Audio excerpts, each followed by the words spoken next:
Hey, this is Darrien Case, and you watching the Rap Cab. Hey, welcome back to the Rap Cab. You already know who we got on the show today. Darrien, cooler than the other side of the pillow case. Come on now. How you doing today, bro? I'm good, bro. How about you? Oh, shit, pretty good. Hey, so I got a question for you. What's up? When you hear the term poetic justice, what is that? What do you think about that? Honestly, I think that's variant on who the person is talking about their own justice. I think it's personal justice. Because especially as a poet, if you have your own poetic justice, like that's something you decide, that's something you control. You can tell other people about, you can dictate on your performance or your written, your lyrics. I think it just depends on the person, because So it's more personal justice. Personal justice. Oh, okay. Which can be a holistic aspect of justice. Like if I perform a poem, I want people to understand, you know, my perspective of why there should be justice, especially for Black people. You know, so when I portray a perspective, it's because I want them to feel it and to walk out differently after they feel it.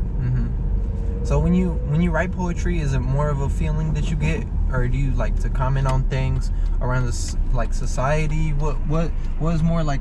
Because I know you're big on poetry. Hey, everybody tap in with Darrien Case if you haven't. Like, his poems are crazy. Like, oh my fucking God, bro. I was watching you, like, the one mic stand and stuff. Bro, the poetry game is, like, on next level. It's, like, it's just so crazy. So how do you think being a poet, how can you translate that into music?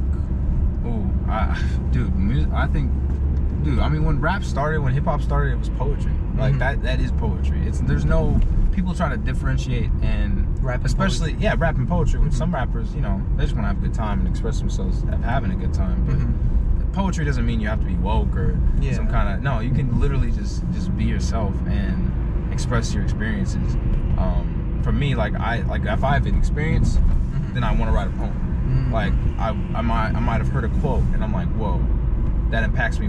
How do I feel about this quote? How do I break it down in a poem? Or something traumatic, or something really good, or something, anything at a life point. Like I can go back to my poems and be like, I remember what I was feeling and going through in this time, and it's a timeline of my work. So of just me learning how to exist. Do you get inspired by your old works too?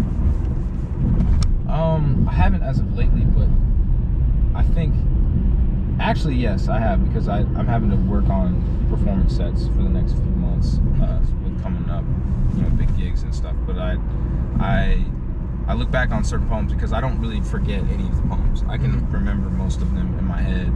I might have to rework it for another, you know, 5 minutes and then be good for it. But they never leave me, and I think it's because I sat so much time was spent working on them and developing them that I can sometimes get inspired, especially with music. Like I have the inspiration from the poem. So a lot of my songs are actually inspired by content or even actual words from my book or the poems I've written. And speaking on your book, what was the name of it again? It's called The Sky Has Full Lips. The Sky Has Full Lips. Everybody go cop that book right now if you want to peep some poetry game. Come on now. Sky Has Full. Why that title? You know, it was interesting. I actually came up with it doing word magnets on my fridge, and like, I was doing that, and then I like found that title, but I didn't know it was a title until I realized what I said. And when I realized it was more of like I wanted to see Black people as limitless as the night sky. So the sky has full lips is to say that we can finally see ourselves in the constellations. We can finally see ourselves as not boxed in. And to be limitless. And that's really like the first poem of the book is, if I could, I would knock on the sky's door and beg the stars to reflect my appearance in the constellations. It'll be the first time I look at this body as limitless. And that just starts everything. Because it lets you know that that's why the title is what it is. And that's tight. So would you consider like God having full lips too? Because like the sky, I mean, that's kind of like God. I mean, shoot, where do you think all these colors and ethnicities came from? If there's not a representation of God throughout all of them, then, you know, what are we talking about? Especially when, what are we talking about? Like, I even reference sometimes Oshun, like especially in one poem where I was talking about, you know, least the African mythology side of what God was to them. But you know, as to have women be represented as God, as to men, as to everything. Like, I do believe in God, but I also, God would have full lips. I mean, shit, we know Jesus was probably black. I mean, you know, it's just, I do believe, So I do hear a debate about like Black History Month. Some people say we shouldn't even have Black History Month. Some people say we do. What do you think about that? I mean, the ideal perfect world would be that Black history is American history, and there would not need to be a month to honor the Black history. It would be a whole year round. It would be a whole year round thing. It'd be put in schools and everything. Put in schools, it would be in textbooks, but we don't. The aspect of textbooks and schools is something that, since there's not been as much Black representation in those fields where they're creating the textbooks, where they're creating the work, or they're even teaching, then there's not going to be the fairness of history, of like just knowing everything that happened into its entirety, and not also just being taught your negative history. Like, hey, like, these are the inventions by the people that are like you, or here are the contributions of your culture to the world. Like, there should be a history class on hip hop. Dude, like, it's the biggest genre of music right now in the world. And where did that start? New York. Why did it start? Black people. So, like, that's something that's like, oh, maybe that should be taught in music history, or it should be taught here and there. Yeah, just history in general. It's like in Germany, they don't even talk about Hitler. You know what I mean? Like, and we don't even talk about, you know, we talk about Christopher Columbus coming over here, but we don't talk about, you know, what the fuck he did. You know what I mean? All the people that he killed, killed, raped, all that shit. Nobody, I mean, not young kids really know about that shit until you get out of school, really. But how important is education, do you think, when, like, even working on, like, poetry? Do you think it's important to, like study poetry to be good at poetry? Well, yeah, dude, you have to be a student of any craft, obviously, to be good at it. But the poetry in general, I was watching video after video, I was watching expression after expression, technique after technique, and the person who really got me into poetry was a guy named Rudy Francisco, and that was like the first person I saw that inspired me to start writing a poem. And I learned a lot from his technique of how he portrayed himself to an audience, and performative wise, but the written aspect of a poem, how the story starts with one concept, but it also can build out, and you can tie back into everything you go to make sure the audience is staying with you. But it taught me how to learn about myself, and I think that's what I wanted to bring to other people in poetry, is to say, like, look, you can have your own perspective and lens on how you experience life, and this is something you can learn how to do, because you do have to learn yourself and learn how you think and be asked your opinion. I don't think that happens enough in education, and poetry is where I really learned to be myself. Express yourself. Self-expression is important. Very important. How important do you think it is? Like, what if somebody has, like, I don't know, not even negative thoughts. Say they're just like in a rut. You know, poetry could help them get out that rut, right? Yeah, I've had many ruts I got out of because of poetry. Like, oh man. I can name countless things I just experienced, and I'm like, what's one of them? About it. It's in the sky has full lips. I could talk about stuff that's not in the book, but there's stuff that's in the book. There's about instances like out of the book? Out of the book, there's a poem called The Big House, and the Big House is what we used to call my grandparents' house in St. Louis, and it was sold last year after my grandma had died the year previous. So, and it was a big part of my childhood.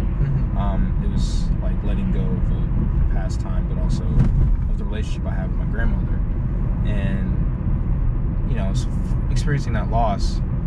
I could have written about all the pain that happened because of it, but I decided to write about all the joys and the things I grew up with, whether it was the Jamaican food, the ackee and saltfish beef patties, jerk chicken, or stop it, or the that shit's so good, or the Bible camps that we would do, and like all the church kids from the other block would come down to be at our house to do it. We called it Camp Munchkin, you know, like doing things like, you know, making just t-shirts getting together and stuff, getting together, and just like she taught me a lot about joy in general. Like, a lot of my smile comes from her. A lot of my my first time walking was at that house, you know, like things like that, like just like that I decided to talk about only the good things that kept me there, but also talk about a house not being, it's just a building. Yeah. Like home is where you spend together.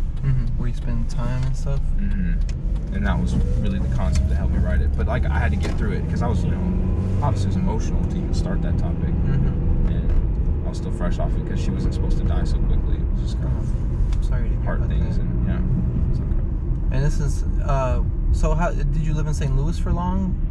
I lived in the summers. Oh, okay. Because that's where my dad kind of grew up. He was back and forth from New York, Queens to Jamaica. My grandpa's Jamaican and my grandma's from Barbados, and so like they would go back and forth. My uncle was born there, but my dad wasn't, so it was like, oh, okay. It was like they'd be like back that. and forth so much it was like it didn't even matter because they had such Jamaican. And you had family here too, or did you just like come out here just because?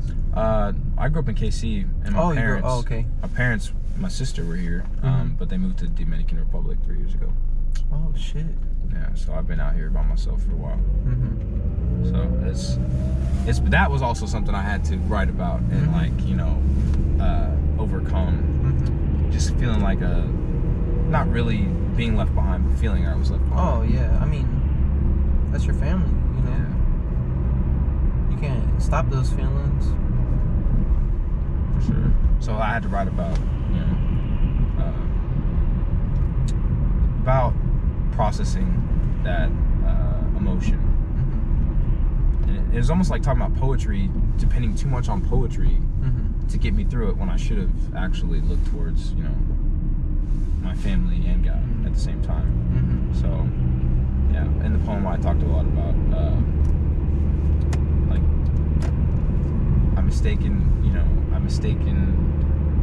these hands for, or I mistook my back for God's hands. That's what I said. Mistake your back for like, God's hands. I would almost like I treated my back like God's hands, like I could do it all myself. Okay. When in reality, it's different. Yeah, I needed other people. I needed people that He put in my life, or I just felt so much at that time. So, like I said, it's a process of learning how you overcome. Yeah. Do you ever get writer's block? I mean, I typically just write when I feel like writing. And I think writer's block is people think that writer's block is a bad thing. I'm like, nah, that just means you need to go experience something. You need to go live your life and come back when it's time to write. And it's always there. And like the page will ask you what's possible when the possibilities have been filled. I think people who try to write too much for other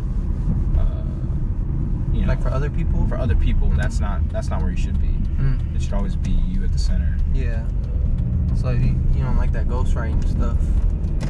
I mean, that's the industry sometimes. That's the industry, yeah. Like some people who write, like that's what they do for a living. So writer's block would be obviously terrible. Yeah, that's why I don't want to like be a writer for a living. I want to be like, oh, this is you. I want to be me. Yeah. Which I actually was a writer for a while, as a digital marketing. I was writing under Gatorade and like. You were writing for Gatorade? Oh damn. Brisk Tea. If you ever just do it, huh? Yeah, I mean, if you ever tweeted at Brisk Tea, I was the one to respond for like a year. Hey, shout out to Brisk. Who did that video? Freddie Fresh. I saw that video. That's funny. Oh, that watermelon. That was my favorite shit too. That was my favorite. I got so many tweets about that. I'd be like, yo. Oh damn! Like, you gotta respond back to people the whole time. Yeah. Damn. They'd be like, these. He said one time somebody said these Lipton tea niggas are slipping, and I said you gotta keep that motherfucking thing on you. I said MF thing on you on Twitter, and I was like Brisket proved it. I was like, damn, that's crazy. Like Brisk went up. Shout out to Darrien for Brisk Market. That's funny. Nah, they lost. Yeah, they lost. We lost our client. They went bankrupt. Yeah. Well, they didn't, but I'm just kidding. Our agency didn't have them anymore, and I was like, damn, because that was my favorite shit to do. I wasn't the CEO, so I can't control that. Yeah. Do you feel like being a boss has a little more responsibility than saying someone just doing a certain task or role? Oh yeah, because you gotta. I mean, honestly, because when you start out as a boss, if you don't have the infrastructure under you to even lead, like, or to have people as employees, then you gotta learn how to do everything yourself first. You gotta execute everything yourself first, and then when the time is ready and you have the work, the income, then you lead and have to bestow the teachings on people. But like, you don't even have to teach if there's a person who knows their field and knows their direction. But you gotta trust them though. You gotta trust them, and you gotta curate and make sure that the collaboration is proactive. So do you think time is money? Oh yeah. You think so? Oh yeah. You don't think? Oh yeah. So. Oh yeah. That's a given. Time is money. Sometimes I feel like there's not enough time in the day, so I'll be like, man, it's not enough money either. Huh? It's not enough money. So, yeah. So there's so much stuff I want to work on. Whether it's my own artist management, or you know, I got a client now, so I got to do maybe some video editing or some learn how to use the camera equipment and utilize more transitions on that video, or even like ideating if they're going to do a podcast, what's the concept, or if there's a shoot for an informational, what's the script, you know, like I got to plan stuff like that. Yeah. So it's like, so it sounds like you an octopus. You like getting your hands in everything, huh? yeah, bro. And maybe sometimes it's a downfall of like stress and anxiety, but I try to maintain a good head about it. Yeah. How do you maintain? Do you have like and art, man. Poetry and art. There it is. I hadn't performed at an open mic for maybe a couple months since like before like 2 weeks ago, and I was about to go crazy. Oh man. Like I was literally losing my mind because I missed the community. Like a lot of the stuff when I went through my family, that poetry community and the open mic community, they kept me grounded, man. Yeah. Like I would, if I needed to come and like just release about, even if not to perform, just to be there. Yeah. Those are the people that have been hearing my soul for like years. You know, so they know if I'm going through something like that, they know how to approach me. Maybe it's just to like be there. Yeah, or support, you know. Support, yeah, talk. And so those are the people I was most vulnerable with at the time. So family aspect is what keeps me less stressed and less anxious. That listening ear. Which that's what an open mic audience is. They're kind of like free group therapy. Yeah, cause you up there, you got your new piece of work you've been working on, you know, let it out. And speaking of new work you got coming out, you got 3 new singles coming out on Valentine's Day, right? Yeah. Yes, 3 sir. New songs. 3 new songs. Ooh, we excited. Corazon, cuffing season. You said quarter song? Corazon. Oh, corazon. Oh, Corazon. Corazon. Cuffing season. And relapse. That's pretty much a relationship right there. Yep. Got the heart, cuffing season, and you got the relapse. Yep. That is essentially, I'm trying to get the full experience for Valentine's Day. So especially those single folk, you're gonna love relapse. Those single folk gonna love that one. But married folk, y'all gonna fuck with relapse too. Yeah, you gonna fuck. Everybody gonna fuck with it. Yeah, everybody gonna fuck with every song. But you know, just try to represent the perspective at all points of relationship. Yeah. So it's gonna be cool. I'm excited about all of them because they've been worked on the last few months. But I think Corazon is the newest. Like we just kind of like were in the booth and I heard this beat. And I was like, It's like it's not finished. And I was like, well, let me finish it. And I was just like, let me just write something, and then we just That's what's up. Yeah. So. And that was all Lil Face Tap made all them beats. Face Tap, man. Hey, Lil Face Tap. Hit up Lil Face Tap if you need some. Hey, shout out Lil work. Face Tap for real, man. Shit. He's solid. He came down from Florida, man, to work with us. He said he fucks with us. Yes. At Kansas City, he's like, bro. For real. He's like, screw the warmth. I'm not here. Yeah. Hey, it's gonna get warm soon. You know, spring coming. This summer about to be for real. I'm so ready. Are you a big Chiefs fan? I'm a big Chiefs fan. I got the old school colors on, man. You got the retro fit. The retro fit. Yes, I'm a fan, of course. I grew up in Kansas City. I never liked any other football team. I think basketball-wise, though, since we don't have a basketball team, I'm like, who the hell I'm supposed to root for? You like basketball? Shit, we can hoop after this. Dude, shit. You down? Okay, I'm down. Where you want to hoop at? Doesn't Eli have a hoop? Yes, it's outside. It's outside. Yeah. Oh, you trying to hoop inside? Oh, you said anywhere, anytime, any temperature. Any temperature. I love that. Yeah, bro. Ball was life. Now rap is life. But I feel that. Well, we about to be at the place spot soon. They got a court. So. Oh, they got a court there? Yeah, we'll go hit you up for that. Oh, hell yeah, bro. We can go up there. Oh, it's indoor too? It's free? Well, or it's like $5? If you know somebody who works there. Oh, that's what's. Oh, you work there? Well, we're about to work there. We're about to rent out a space. Oh, that's tight. Yeah, so I'll bring you in. Oh, thank you. We gonna hoop because we want to do some games out there. Oh, bro, I'm down. I'm so down. And you ran track before, huh? Yeah, ran track for 3 years. Oh man. Oh well, Division I track for 3 years. I was in high school doing it, and then I went. You went state. D1? Yeah, bro. UMKC. Damn. I ran a 4-minute 8-second mile. 4-minute 8-second mile?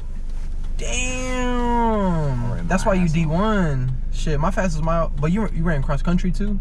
You ran everything? Yeah, but I was 800 run. 800 was my best event. I ran like a 150 point. Damn. 5. I almost broke 150. I almost went to NCAA 3. Damn, you should be in the NFL or something, running like that. You faster than Tyreek Hill. What are you talking about? You need size too. Over here like stick arms and shit. Yeah, you need that cheat code. Damn, that's tight. Yeah. I mean, yeah. How so which one do you think is harder, to finishing that race or finishing that poem? Like rapping it, like you know how like you said in the poem you rap it all back together. Race. You know what I mean? The race. Race. You talking race about by far? bro? Oh, by far. I've never done anything more painful than running Division I cross country. That shit's a different beast. I liked track, and I sometimes got some like the workouts were hard, and like I sometimes was like racing. I was really tired, but like, dude, when you gotta run a 10K and it's negative 10 degrees. Oh hell no! I'll be fuck that. Oh my god. 15 you mile really long running runs? marathons, bro. Bro, we'd run 15-mile long runs. You still be running, or you? No, I ain't run a lick in the last 6 months. You know what's funny? It's like, oh man, I could talk a whole lot about the whole UMKC thing, but I don't even gonna mention it. I used to run, now I don't, and it was because of that's that. That's that. I love it. I love not having to run. I love being able to hoop when I can, or skate. You know, not be worried about getting hurt. Because I did electric longboarding for a while. You know, I'd skate and like I had an electric board that it could take me anywhere. I'd be going 20 miles up the street. You know. Damn, that's crazy. That's like skateboarding, pretty much, isn't it?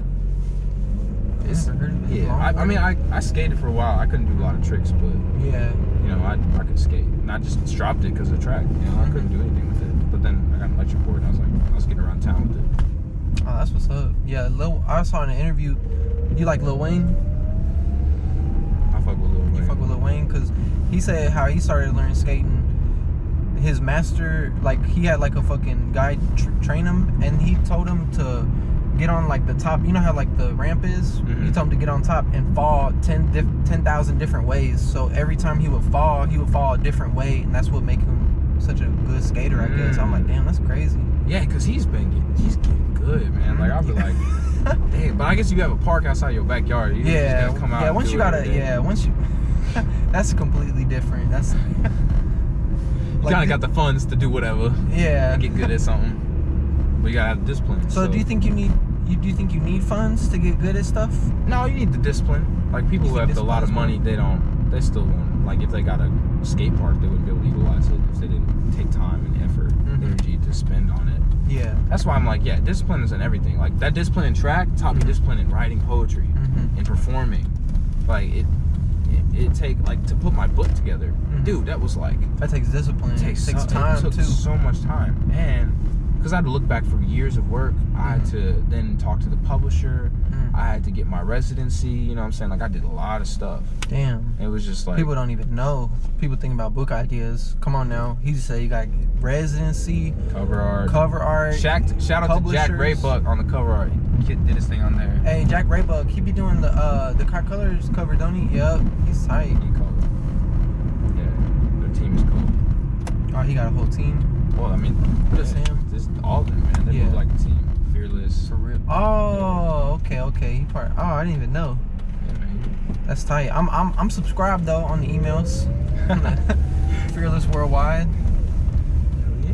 But yeah. So, do you think you ever drop like a full tape, or you just gonna stick with a single? Oh yeah. That's definite. I think, you know, what's funny is like most of the stuff I've teased on my social media. You know, that's not gonna be out for a little while, because I'm like, that's like the 18th Vine joint. Like, I'll wait till the tape, or Domino's, I might wait till the tape. You know what I'm saying? People want that now, but I'm like, I'm gonna wait till, you know, a whole project's out. Alone Ain't Lonely. You know, like all this other stuff. It's like this, the music that you would hear, maybe not the titles, but at least the songs you might recognize. But like that would be on tape. Oh, that's what's up. So who did you meet on 18th Vine that day? Shit, I've met a lot of people on 18th Vine. But I know in that song, were you referring to like one person, or were you just referring to I was referring to old head culture. Okay, like okay. old head culture. Like you meet somebody on 18th Vine that's just sloshed or having fun, and they're old. And they got they got gold up in their teeth. They smell like Cool Water cologne. They got it's old like head culture. Old head culture. Like it's malt liquor culture. Malt liquor. Man, I said whiskey and wine is catchy because I like wine. You like whiskey too? I'm okay. I can drink it with rum. You don't Coke, mix that shit though. Coke or something. Wine and whiskey. That sounds. Wine and whiskey. That sounds like a long night. That's not. I don't know if that would taste. I don't know what that would taste like. I don't know. Wine and whiskey. You might have done something there. Hold on. Yeah, you gonna die. Right when you take that first smell, oh damn, that shit gonna fuck me up. But so old head culture. That's like what age you consider? Oh man, he's old now. Is there like a certain age, or is it just like how that person like conducts himself in an older manner? You know what I mean? Like, I don't consider Obama old.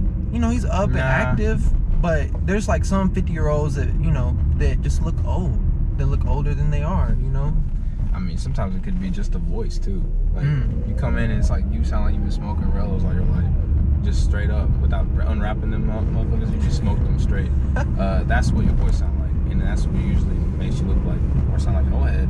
If you got too many coins and keys in your pocket all the time, you're probably an old head. If you're jingling down the street and we hear you first, we don't even see you, we hear you, might be an old head. Yeah, it's like what I'm saying. Like, it's more of like the funny aspect for real life old heads. You reading a newspaper? Reading the newspaper, you doing puzzles and shit. Like Sudoku. I forgot that the Sudoku existed, bro. But yeah, like what I'm saying, things like you do that normal millennial age, down. They complaining that they on their phones for too long. Definitely, that's an old head thing. Yeah. If you complain about phones and social media being too weird and too you don't know how to operate it, you're like, I don't know how to use this. If you asking questions about opening your settings on an iPhone. Old head alert. There should be a list, bro. Write it out. But yeah. And then also if you're trying to preach all the time about being wise and like you ain't done much, but you also trying to tell people that you know everything. Like what to do. Yeah. Like here's what you need to do. Here's what you need. Like what you mean? You ain't do shit. You ain't done shit. So like it's an old head thing. Not all old heads, but but just the general like. I'm never gonna step to somebody else who has more experience in the area and be like, this is what you should do. No, like, never that. Because I'm young, I like to listen. But like I said, do you think listening is like valued anymore? I think it depends on like who you are, but like also what field you're in. Like, or I mean, maybe it's not work, maybe it's artistry. Because like nowadays, there is a commonality from people who might blow up, and it's just in an instant they have such a following that they technically don't have to listen to anybody else. Like they can just do what their current model is and be okay. Yeah. But for those who just want to get better and like in their area, listen. Like I listen. Did you just want to go here? I mean, it's up to you. We can. I'm cool wherever we're at. Oh, okay. Maybe not. Yeah. If you don't want to waste your gas. No, it's all good. We'll do that another day. But yeah, I feel like I mean, you gotta listen, you just gotta listen. So do you think, which one is more important for an artist, listening or talking? I think listening. I think listening is definitely the best. Because I mean, you have to learn how you talk to other people as an artist, but the listening aspect is gonna just add more to your attributes and more to your knowledge about the craft. Like when somebody asks me, like if somebody asks me about a poem, I'm gonna tell them, dude, like often what makes your poem better is if you have a metaphor that you keep at the top, but you also slightly slide it in the rest of your poem as a thematic. Like it is still a story. Like a theme. It's a theme, it's a story, but taking your own perspective, your own twist on it. Like I got plenty. Every poem I have, if it's titled something or if it starts somewhere, you're gonna at least see the aspect of that concept at the end. Like the best way I do it is in examples. Like I say, like, hey, I'm gonna talk about the concept of manifest destiny. Manifest destiny. You know what that Westward, was? Yeah. expansion and like Awful the genocide, shit. awful Yeah. shit. Awful shit. And this guy who I hear in class at a Black Studies class quote it, and he's, you know, some old white dude from back then, and he compares manifest destiny to a tree, to saying like it's the natural growth and expansion of the tree that's meant to be on Nah, Earth. trees don't be killing people. I said roots were not created to absorb other roots. Like, you know what I'm saying? Like other shit, like the things that, like, that's comparison of a tree. So if America's a tree, you know. The fuck, we got a fucked up tree. Yeah, it probably sprouted prematurely from the loins of forefathers. Yeah, who got couldn't rotten keep it in apples their on it. pants. They Yeah. couldn't keep it in their pants, so they fucked the world. Yeah. Left Mother Earth to deal with the bastard sun. You know, type shit. Like, I talk about all these comparisons with the tree. And even how like it's how not like what destiny, manifest destiny. it's not meant to be. No, that's Like the government. Hey, they labeled itself branches. So they're trying to be a tree right now. they're trying. Shit, I don't think so. What do you think about the government right now? The American government, because I know there's a whole bunch of like, there's no government on this earth. I feel like that It's doing it the full way. it's doing it like yeah, a it's imperfect. helpful way. You know what I mean? Like, I don't even know what government is here for, but ain't really doing shit. It's pretty imperfect. But I mean, that's because people are imperfect. You can't please everyone, and also like have laws that also please everybody. Like, it's like I understand that there has to be a lack of empathy when thinking about policy as a politician, but I don't think it needs to be 24/7. No, That's what I have an issue with when certain people. that just becomes greed at that point because people are just doing it for themselves. You know, Yeah. it's awful. That's why when I was kind of growing up and people thought, oh, you could be a politician someday. And I was like, fuck. I was like, man, I don't want that pressure. Plus, I want to always be happy. I want to let my empathy speak for itself, but like in any aspect I want to use it in. Not like, oh, I have to now like be fake with these people, but be real with these people and like learn how, because there's no politician that's not going to be fake with certain people. There's no politician on earth that's not going to be, because they're trying to win funds, they're trying to win support, so they have to cater to whatever the hell the funds are. Yeah, where the money's at. Where the money's at, they have to cater to that. And like it's just, I don't think it's possible. It's a cycle. Yeah, I want to be part of that. So, can you break down the difference between sympathy and empathy? Well, sympathy is just sympathy is almost like, sympathy is like the telling and the speaking aspect of saying I feel what you're going through, or saying that they might like that sucks. I think empathy is the action. There has to be action with empathy. I don't think you can have empathy and not act on it. Yeah. It's literally like, if it's saying empathy is like putting yourself in someone else's shoes, you are literally taking off your shoes and putting them on in another pair, because you're doing an action that allows you to be in that situation, the other person's shoes. And so, yeah, I definitely think empathy is I think sympathy is just a watered down version. I don't even think it's necessarily mentioned at this point. Yeah. If there was like a DC sympathy, you'd be like, no. Yeah, I used to try to go by that fake. name. Yeah. Oh, really? Not sympathy, but like DC. It's not. Yeah, I was like, it's so corny now. I was like, I can just call myself my name. Yeah. And work it out that way. But DC empathy. I was like, it just rhymes. That's funny. Man, some people have dope ass names though, and I'm like, damn. Oh yeah. Whose name you like? Like, you talking about like rap name or just like rap names, birth are names? different, or birth names, yeah. But like rap names, Smino. You like Shmino? I love Smino. Is that his real name? No. Oh, that's he not goes his real by what's his name? It's like some real like corny, not corny. It's like a weird name actually. It's like how Snoop Dogg's is like Bartholomew, or what's his real name? I don't even know, but you like the name Shmino though? Smino. Yeah, he got some good music too.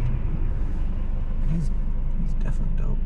So who's one artist that you would want to collab with, saying either around here or just like in like it's like kind of in the mainstream? Around here, honestly, or either or.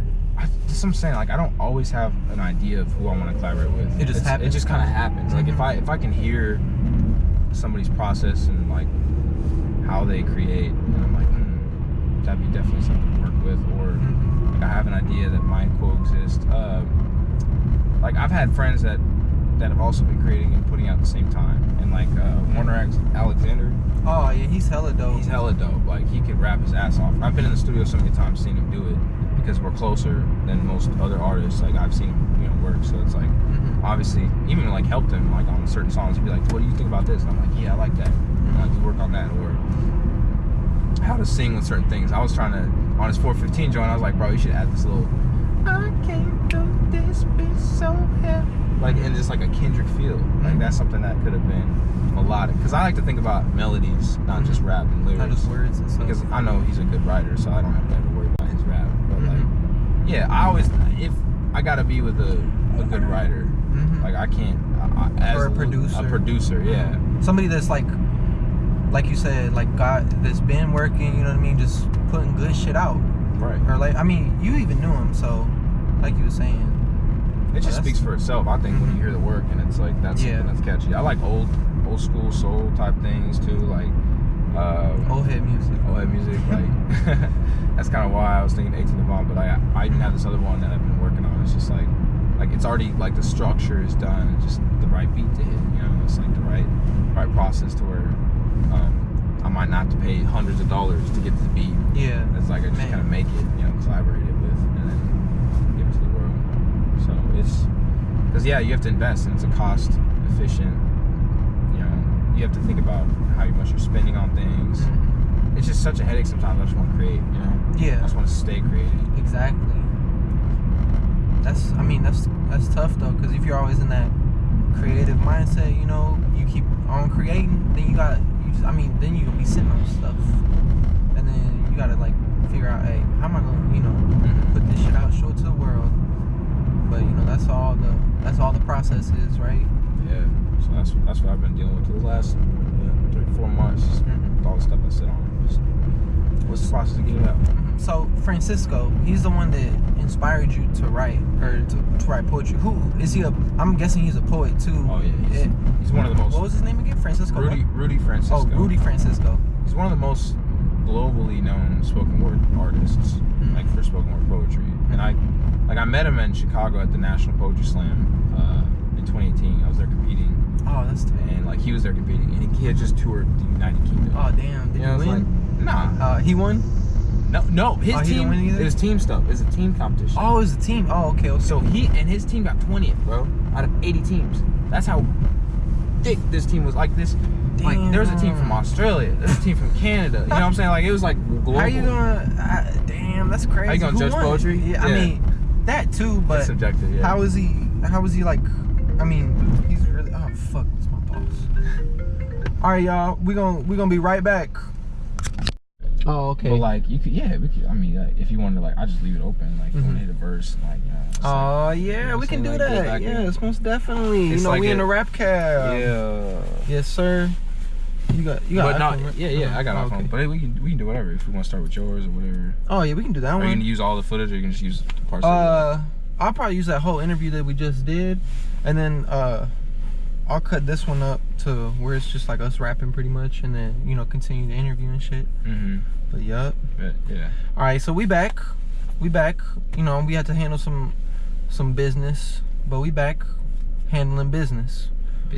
For real. So, like you were saying about business, I mean, poetry and business and poetry, right?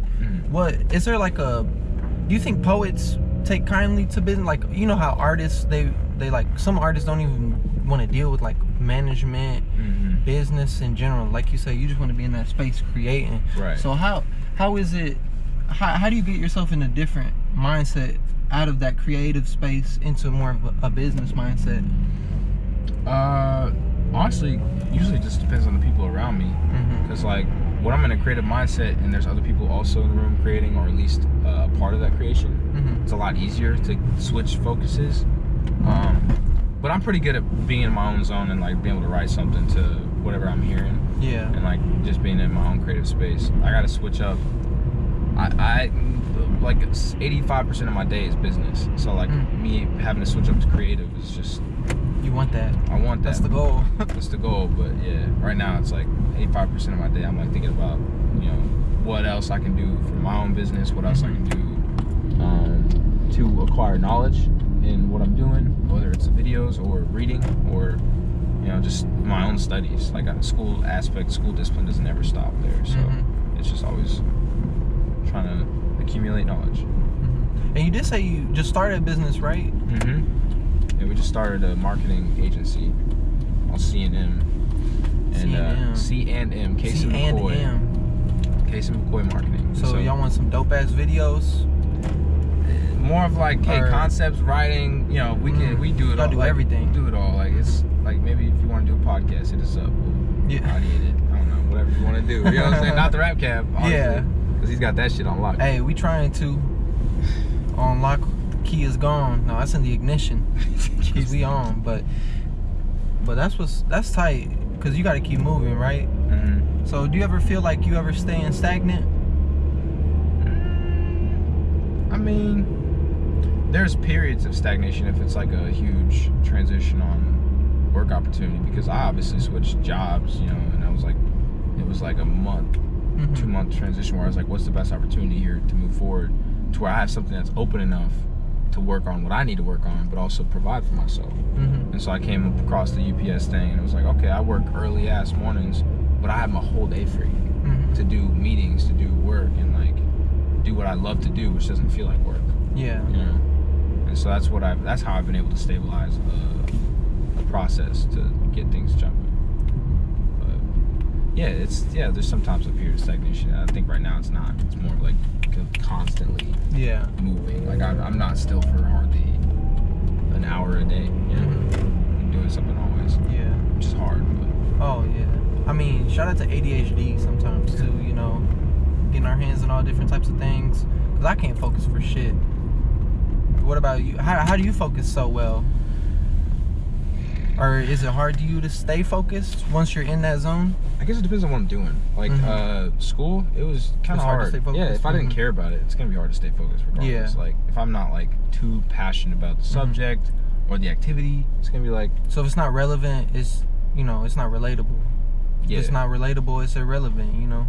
Exactly. And so I think, sticking to things that do make you happy and just give you. That's why a lot of people say, like, even if you don't get a lot of money from it, do what makes you joyful. It's like, it's worth it to you. It's a progression that's going to continue to build, because you're not going to get burnt out so quickly. Yeah. Like, it's all about not getting burnt out.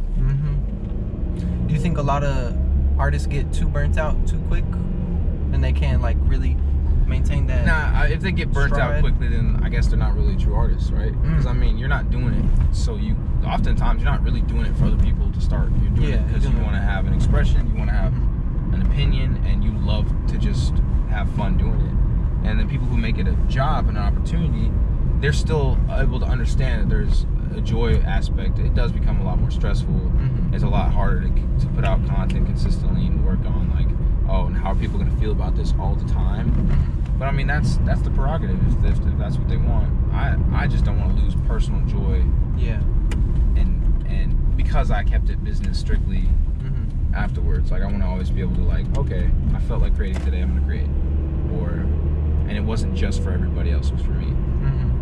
Like there's poems I didn't put in the book, that I was like, I wrote.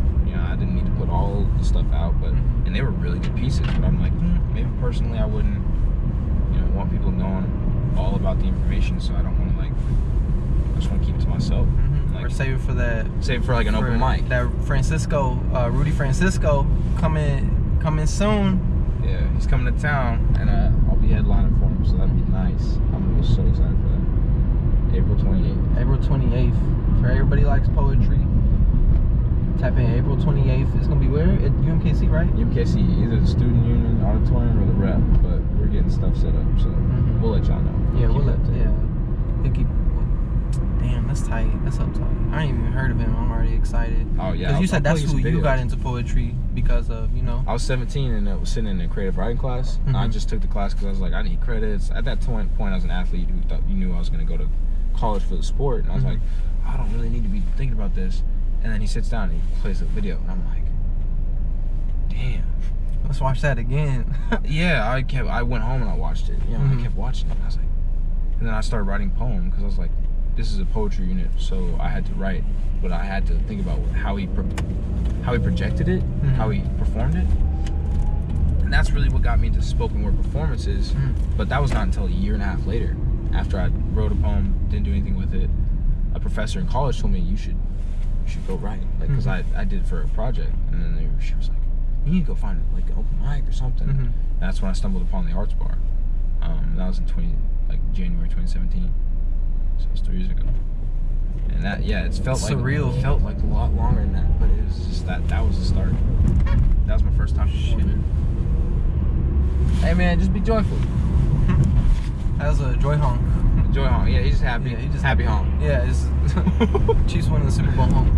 Oh yeah, that kind of energy. You know what I'm saying? With Oh the my city. god, man, people was going crazy. You saw that guy that fell out of a tree? Oh yeah. He was like butt naked or some shit. Almost. My coworker filmed the exact position that Barstool did. You know what I'm saying? I was like, I don't know where they got that video, but my coworker filmed that same thing and showed me, and I was like, that's Barstool. Oh, that's funny. Shit, that's the only way I saw it. I was like, I didn't know he fell until it went viral. Yeah. Did you end up going to the parade? I was at Verde Leaf. The CBD shop, okay. Filming vlogs for him. Oh, okay. But yeah. You was working. I was working, but we went to the. We tried to get on the building next to Grand. What was it, Grand? I don't know. It was it was by Union Station or something. Yeah, I think it was Grand. It was Grand. We tried to get on the building next to it, and then like the people before us had got on the building, were there, and then these cops came into the alley trying to arrest some lady, or like trying to pat her down or something. And they saw us, and they were like, "Hey!" So we just almost got there. So we were on the trash can to the top to the second area. So I was like, "Damn!" But yeah, and that was the same building that I think a kid threw a football. He signed it and then threw it back. I was like, "Damn, that'd have been perfect view." So yeah, we were on the ground, not being able to see much. Yeah. And it was cold as shit, so we didn't. No, fuck all that, man. But people did it. You think they gonna win again? Oh yeah, yeah. It's like a dynasty now, huh? Yeah, they re-signing a lot of their players, and I think some of the players are even saying like, "Oh, we'll take pay cuts to stay on the team," because they know they can get multiple rings if they keep going the way they're going. And yeah, maybe they don't make the Super Bowl every year, but like they have. The best who else? team. Yeah, they got the best team. Yeah, they are like. We saw the Patriots win like 5 bunch of Super Bowls. 7, 8 They was years. in all the Super Bowls, like when Tom Brady was, in his prime. And now we have a quarterback that's done even more at his age than he's so young. It's crazy. He's like MVP. He's like 2 times MVP already. That's crazy. Hard work. That's where it gets you. Yeah, he's like our age, man. That's wild. That's wild. Like, man, for everybody not doing shit, Patrick Mahomes, that's inspiration right there. He's only 24. He's only 24 out here. Damn. 24 being 24. Kobe. Oh man, rest in peace, Kobe Bryant too. Man, were you a big a basketball fan or just Kobe? I was a big basketball fan, so Kobe in general, of course. Yeah. The Mamba mentality. What do you think about the Mamba mentality? Do you have a little bit of Mamba mentality? As a poet, and yeah. As a music artist, I've been more mellow. I'm learning. Even though I grew up playing instruments, people don't know that. Like I grew up a musician. What'd you play? I played alto you used sax. to play it? It's been a minute. The piano sometimes because I'm learning different things on it, but alto sax, I played sheet music. I played for years, like 7 years. I played bass guitar for a couple years. I taught myself drum set. I played that for a while. Like I even did praise and worship at the church I did. I was playing on the set. And my dad, huge musician, played piano a long time, since he was 2 years old. So he was amazing.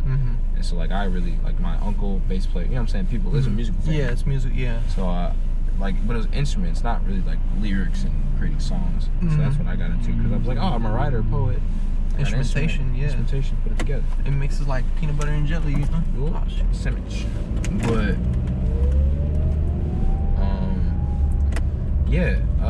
my mentality as a poet, like when I come into a slam competition, which I've really been limiting on slam because poetry, it's super subjective. So having somebody judge you, it's like 5 random judges in the audience. Yeah, it's like the Grammys. It's like you can't really that doesn't confirm that you're the best or that anybody else is better than you. Yeah. It's like you can't really it just depends on what people want to hear and what they like about your relatability. Like I can go in a room full of white people and talk about what I talk about and none of them are gonna get it. Like maybe some of them, maybe most of them, they'll feel it. Yeah. But that's not the content they're looking for. They're like, oh, I want something either funnier or more relatable to what I experience. And that's what they judge on. So that's why I'm like, lately, okay, when I come to a slam, when I came into slams for a while, I was a 10-time, like there was once a month they did a slam, and I won 10 times within like a year and a half. Oh, damn. So I was basically like, every time I showed up almost, I would win. And people were mad. They were bad. But I had the mentality of like, I'm gonna come back. in. Yeah, I'm back. Like I got new poems. I got you know, That's I what got you're poems supposed to from do. 6-7 months ago, and I could still knock it through because it's like it doesn't leave me because I'm a very good performer. And so I didn't feel like it was competition, but most people did. So yeah, shit. I mean, being competitive in a field of like art, you think competitiveness is important in like the entertainment industry? I feel it is for some people because like definitely like that's what fuels them to progress and get better. But if somebody's disciplined enough to just do that already, regardless of what position they're in, like even if you reach the top, those people are still working. Like they are still, you know, writing. They're still working on sound. They're still in the booth. Like, I mean, I was a poet. Like, oh, I published a book. I've done everything I need to do. No, I'm gonna either write more. I'm gonna go perform more. I'm gonna try to establish myself as non-stop. It's non-stop. It's like, but like, the point where I don't need everybody to care about what I do. I don't need everybody to like what I'm doing. It's like I already know that there's a demographic that does, but it doesn't mean that I'm gonna stop. It doesn't mean that I'm doing it for them or I'm having to keep going because I think other people like it. Yeah. It's like I do it for myself. I did it because I'm like, I needed those poems at that point of time in my life to release. Yeah. To stay sane. Sane. Yeah. Just to keep moving. Like if I couldn't sleep, I'd be up writing a poem. If I just went through some kind of emotional breakdown, I'd be like, man, I gotta write this poem. Sometimes, not all the time. Yeah. But even like I wrote one about my dad's relationship. Never even shared it with like anybody else but the open mic scene. And that was big for me. Like I was sobbing the whole day writing that stuff. I was working through it at, you know, in front of people too, like and those were people who knew like me being in America by myself, you know, whereas my dad's a minister type person, so they left him to go to the Dominican Republic because God led him to go. Oh, he's a minister. Oh, okay. Yeah, so he had a business here. He had an architecture firm, but he's basically a pastor. Yeah. And that's what he does in the DR. He's doing multiple, like in Los Patos, which is like 4 hours from the Santo Domingo capital. Also, you speak Spanish? Nah. No. Un poquito. Un poquito. So, yeah, my sister and all of them are fluent now because they've been living there for years. But yeah, but you got that corazón, you know. Corazón. Hey, that's coming soon. Corazón. Would you say relapse? Relapse, cuffing season. Cuffing season, all on Valentine's Day. Friday. Is that Valentine's Day? Next Friday. Next Friday, my bad. Yeah. Next Friday. We ain't worried about no. Oh, that is Valentine's Day. It is Valentine's Day. Oh, I was about to say, we ain't worried about Valentine's Day. You gotta remember that. Yeah. For your girl. You gotta do that.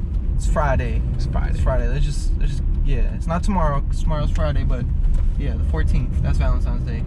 I think today's Friday, brother. Shit, not today. Today is Friday. Today is Friday. Today is Friday. So next week. Next week. This week. Whatever. But yeah, you know where we getting at. Hey, tap in on 14th. Dropping 3 new songs. Yo. Man. Did you already drop songs, or are these like your first like? This is my first. This is your first. Come on now. This First song. This is the first ever drop. First ever drop from Darrien Case. Come on now. I don't like saying it in the third person. First ever drop from me, y'all. Yeah. Yeah, third person is kind of. Trey thinks it's weird, you know? Yeah. It's like caveman. Yeah. That's super old head talk. Feels like ego, you know? Ego. So when you think of ego, do you think in like writing, do you think that's a little bit egotistical? Because I mean, yeah, I think it can be. It depends on how other people feel about it. Obviously, I don't think how they treat it, how they perceive it. Because if a person only has an ego when other people are affected by that process, you know what I'm saying? If it's like, oh, I'm only thinking of myself, then nobody else is gonna know that unless they come in and realize that I'm only thinking of myself. Like ego I think it's how you represent yourself. Mm-hmm. But yeah, as an artist, you kind of have to have a little bit of one. You know, Mm-hmm. it's not like you can. It's not like you're the perfect person. Nobody's perfect. You you might have a relationship that was rocky, or you might have friendships that weren't like closed the best way. So those are people that might feel a certain way about how you write or how you perform. Yeah. But you're always trying to just do better for yourself. You're trying to be more positive. Mm-hmm. Some people aren't, but yeah, you know, that's how I it's all feel the about person. it. Yeah. Mm-hmm. It's personal. Well, shit. Hey, we really appreciate you for, you know, having our time with the Rap Cab. Everybody go tap in on the 14th. That's Valentine's Day. 3 new singles. Mm-hmm. Man, Darrien Case doing big things, man. Y'all better watch out. But thanks again for your time, bro. Really appreciate you. Appreciate you, man. Hey, peace. Stay writing, y'all. Yup.